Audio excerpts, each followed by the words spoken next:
கரூர் மாணவர்களின் உலக சாதனை.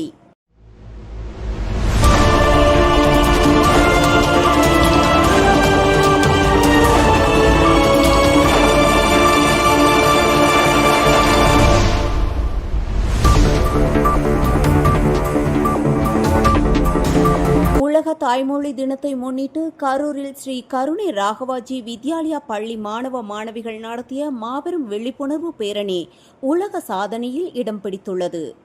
ஆம், 1500க்கும் மேற்பட்ட மாணவர்கள் 1330 திருக்குறள்களை பதாதைகளாக ஏந்தி குரல் முழக்கமிட்டபடி ஊர்வலமாக சென்று தமிழின் பெருமையை பறைசாற்றினர். All India book of world ரெக்கார்டுக்காக நடந்த இந்த நிகழ்வு அனைவரையும் கவர்ந்துள்ளது. செய்தியாளர் ராஜசேகர்.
உலக தாய்மொழி தினமான இன்று நமது அருந்தமிழ் தாய்மொழியின் சிறப்பினை நோக்கும் போது துன்பத்தை தமக்கு வந்த துன்பமாக கருதாத ஒருவன் எத்தகைய சிறப்புடன் வாழ்வதற்கு திருவள்ளுவர் வள்ளுவரை பெற்றதால் புகழ் பெற்றது இவ்வகையம் என்று சிறப்பித்து பாடுகிறார் புரட்சி கவிஞர் பாரதிதாசன்.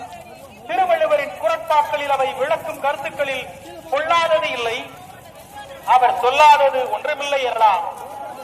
திருவள்ளுவர் அறிவின் மேதை, வாயுரத்தின் பெரும்புலவர், பற்றாத அறிவுற்றி என புகழ்ந்துரைப்பர். உலக இலக்கியங்கள் தலைமையுடன் பெறத்தக்க தகுதி மிக்கது இந்நூல். பொருளியலுக்கே முதன்மை தருவது திருக்குறள். பொருளியலில் அரசியலும் அடங்கும். அறிவியலுக்கு அதற்கு அடுத்த இடமும் இன்பத்துக்கு 3ஆம் இடமும் தந்துள்ளது இந்நூல். அறத்துப்பால் மனத்தையும் பொருட்பால் அறிவையும் வாழ்க்கையை சிறப்பானதாக மாற்றும் நன்னூல். தன் எழுத்துக்கள் 247 37 எழுத்துக்கள் மட்டும் திருக்குறளில் இடம் பெறவில்லை. திருவள்ளுவர் பதிவு செய்துள்ள 2 மலர்கள் அனிச்சம், குவளை. திருவள்ளுவர் பதிவு செய்துள்ள ஒரே விதை குன்றிமணி. திருவள்ளுவர் பதிவு செய்துள்ள